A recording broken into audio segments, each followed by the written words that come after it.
Welcome back, guys, to my session. I am Debajyoti Mitra once more with a lot of love and happiness for you. So today I'm gonna talk about a very inspirational motto of leading our life. So please watch it till the end for getting more information. Now, without delaying any more time, I'm going to start for what I have made myself visible. So let's get straight to the main issue. तो दोस्तों चलिए आप लोगों को एक कहानी सुनाता हूँ। वो कहानी है एक पिता और पुत्रों की। एक शहर में एक पिता और उनका पुत्र रहते थे। तो पिता इस शहर का सबसे बड़ा चित्रकार थे। उनका कामों का ट्रेड्स लाजवाब था और पुत्रों भी बचपन से ये ठान लिया था कि मेरे को भी अपना पिता का तरह बनना होगा। फ्यूचर में मैं बड़ा है कि मेरा पिता की तरह एक अच्छी चित्रकार, इस शहर का सबसे बड़ा चित्रकार बन के दिखाऊंगा। ठान लिया था उनका पितरों भी। Means he got inspired a lot from his father and that's why he decided about it. तो उस दिन से हर रोज पितरों अपना पिता का हर कामों का जो ट्रेड्स जो क्राइटेरिया है उसको फॉलो करना स्टार्ट कर दिया था और हर रोज अलग अलग टाइप्स का क्रिएट करने का कोशिश करता था और अपना पिता का पास जाता था अपना गलतियों का एहसास दिलवाने के लिए। और पिता भी जो जो गलतियां होते थे अपना पुत्रों का उसको पॉइंट आउट करके देते थे और करेक्ट करने का जो सलाह वो भी प्रोवाइड करते थे। तो लाइकवाइज पुत्रों भी धीरे धीरे ऐसा करते रहा।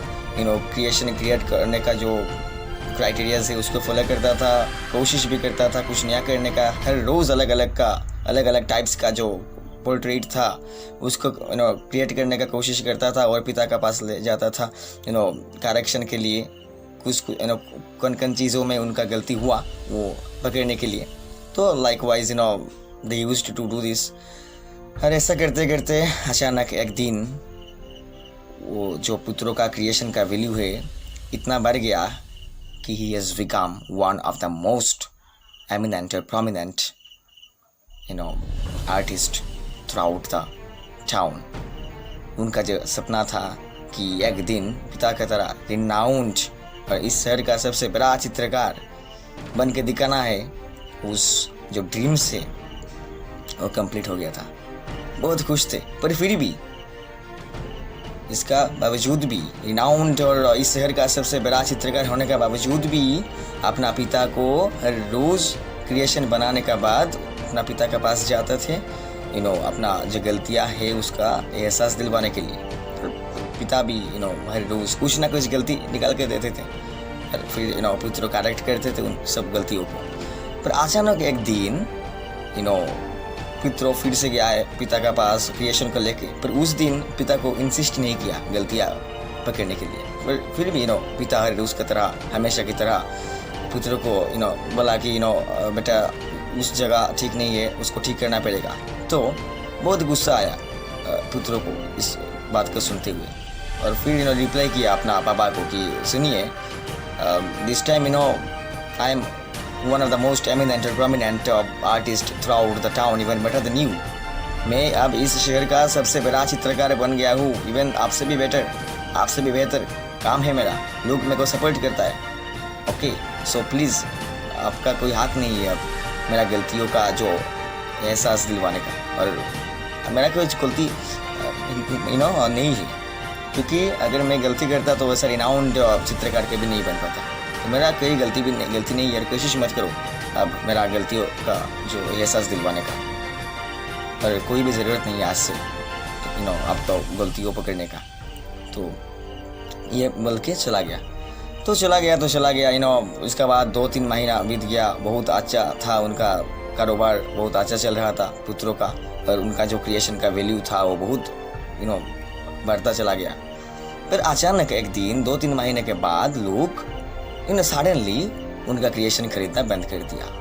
तो उसके दिमाग में कुछ नहीं आ रहा था कि मेरा क्रिएशन का ट्रेड्स इतना अच्छा था कि लोग एक बार देखते ही पागल हो जाता था। The people just got mad after having a look for one time my creations. तो ऐसा क्यों हुआ? ऐसा हो भी नहीं सकता, पर क्यों हुआ ऐसा?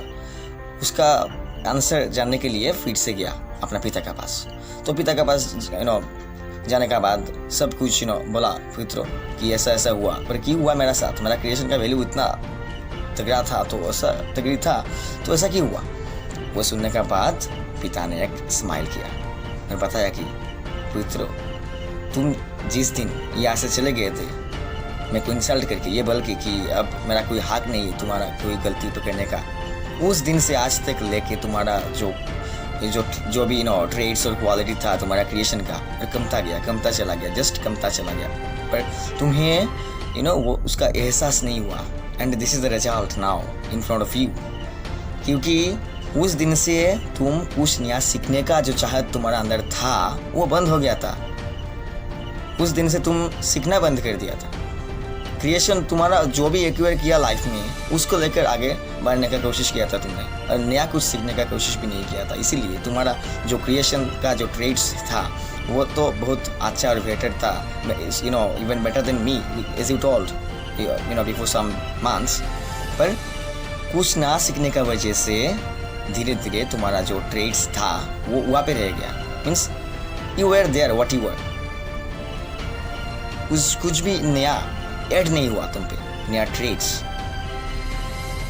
तो ये बात सुनने के बाद पुत्र को अपना हर गलतियों का एहसास हुआ और पिता को बोला कि माफ़ी चाहता हूँ आपसे, गलती से हो गया और दोबारा ऐसा गलती मैं ज़िंदगी में मत नहीं करूँगा। तो ये बोलते हुए फिर से पुत्रो हर रोज़ हमेशा का तरह पिछले का तरह क्रिएशन क्रिएट करता था नया नया, हर पिता को आके पिता के पास आते थे अपना गलतियों का एहसास दिलवाने के लिए, और पिता भी अपना हर रोज़ और हमेशा की तरह उनको पॉइंट आउट करके देता था, प्रोवाइड करता था कौन सा जगह अच्छा है कौन सा जगह अच्छा नहीं है। ऐसा करते करते फिर से पुत्रो दोबारा इस शहर का बड़ा चित्रकार बन गया था और कभी भी गलती से भी पिछले बार का तरह स्टेप उठाने का हिम्मत भी नहीं रखा। तो इस गलती से दोस्तों और इस स्टोरी से एक सीख मिलता है हम लोगों को कि हम लोगों को कभी सीखना बंद नहीं करना चाहिए, कितने भी रिनाउंड होना। हाँ, सोच को हमेशा आगे रखना चाहिए कि हम लोग रिनाउंड है, हमारा कॉन्फिडेंस बहुत ही अच्छा है, हम लोग कॉन्फिडेंट है, कॉन्फिडेंशियल। पर कुछ सीखना नहीं है ये मत सोचो, सीखना है। As per the assumption of Ramakrishna Paramhans that as long as I live so long do I learn। सीखने का कोई लिमिटेशन नहीं होती, चाहत रखो हमेशा कि कुछ ना कुछ नया हर रोज ऐड करना है हमारा ट्रेड्स में। हम लोग बहुत ही अच्छे हैं, रिनाउंड है, हम लोग का ट्रेड्स क्वालिटी भी है, yes we are talented and that's why we are human being. But सीखना चाहिए, it's your duty and responsibility to add many more things day by day. आपको कुछ नया कुछ ऐड करना ही पड़ेगा। जब तक आप ये करते रहोगे आपका ट्रेड्स क्वालिटी बरकरार रहेगा, otherwise you will be in the hell. कुछ करने का नहीं है ऐसा, this is the rule of nature. तो आप एक ट्विस्ट है इस बात पे गाइस कि हमारा चाहत का जो लिमिटेशंस नहीं है वो ठीक है, पर उसका भी दो टाइप्स होता है, एक डिजायर और एक डिस्पेरेशन। Never mind, sorry. तो डिजायर और डिस्पेरेशन के बारे में हम लोगों को पता है, पर we also have to know the differentiate and distinction between desire and desperation. You are wanting to be an ideal professor, you are wanting to be an ideal doctor, you are wanting to be an ideal engineer, you are wanting to be an ideal orator. It's your desire, it should be your desire. But what is desire? It's not desperation, and what is desperation? It's not your desire. मेरे को वो बनना है, मेरे को an ideal professor बनना है, desire रखो। वो बनने के लिए जो भी करना पड़ेगा, I am prepared to do all the things, whatever is required. पर अगर ये ड्रीम कंप्लीट नहीं हुआ मेरा तो मेरा ज़िंदगी पूरी तरह से बर्बाद हो जाएगा। ये सोच को हटाओ। मेरे को कुछ बनना है, वो पर्टिकुलर पोस्ट मेरे को अच्छा लगता है, बनना पड़ेगा, इसके लिए जो भी करना है मैं करूँगा, मैं तैयार हूँ करने के लिए। पर अगर नहीं हुआ, क्योंकि एक ज़िंदगी में तो कुछ नहीं होता ना, सबका जो विश है वो तो कंप्लीट कभी भी नहीं हो सकता, वो इट्स जस्ट इम्पॉसिबल। अगर नहीं भी होता तो दुख का कोई बात नहीं यार, I will take another step onwards. या तो वो बनने के लिए जो भी करना चाहिए वो मैं करने के लिए तैयार हूँ।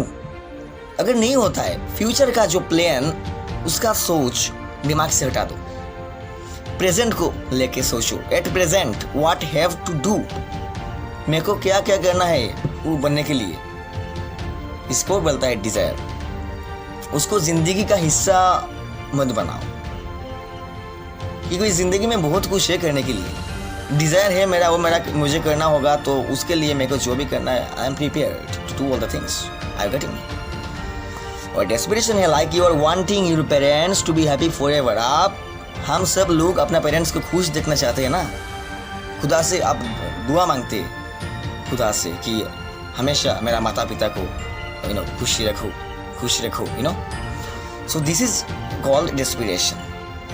I think all of you have got the elucidation of the distinction between desire and desperation. So कुछ करना होगा, yes, at present we have to do to the best of our ability to be this particular one. Okay, are you getting me? वही बात है। Desire रखो, बरकरार रखो, present पे चलो, फ्यूचर में क्या होगा वो बस सोच समझ के अपना दिमाग मत खराब करो। यही है हमारा चाहत। इट शुड बी योर चाहत। तो सीख मिला है बहुत बड़ा इस स्टोरी से। As I told you all the things, so this is all about my today's discussion, nothing more today. I am Debojyoti Mitra signing up for now. Yeah, I know very well that all of you have got understood, and all of you are much more educated enough to get all the things. But even though it's my passion. देखिए, और एक बात मैं आप सब लोगों को अब बताना चाह रहा हूँ कि वो जो वीडियो क्रिएट करना ये एक मेरा पैशन है, बट प्रोफेशन नहीं है। वीडियो में क्रिएट करता हूँ आप लोगों के साथ, मेरा जो ख्वाहिश है, जो मेरा थिंकिंग है, थॉट्स है, वो शेयर करना ये मेरा पैशन है, ये मेरा हॉबी है। तो मैं करते रहूँगा, पर I will not add it with my profession. My profession is something different, and my passion is something different. I can never try to merge my profession and my passion in the same way. This is my profession and this is my passion. So my passion is there to share all the things, all my thinking thoughts about the morality of our society to all of you. So, and that's all, guys. So I'm Debojyoti Mitra signing up for now, for today, until we meet again. So till then, please stay well and blessed. Thank you.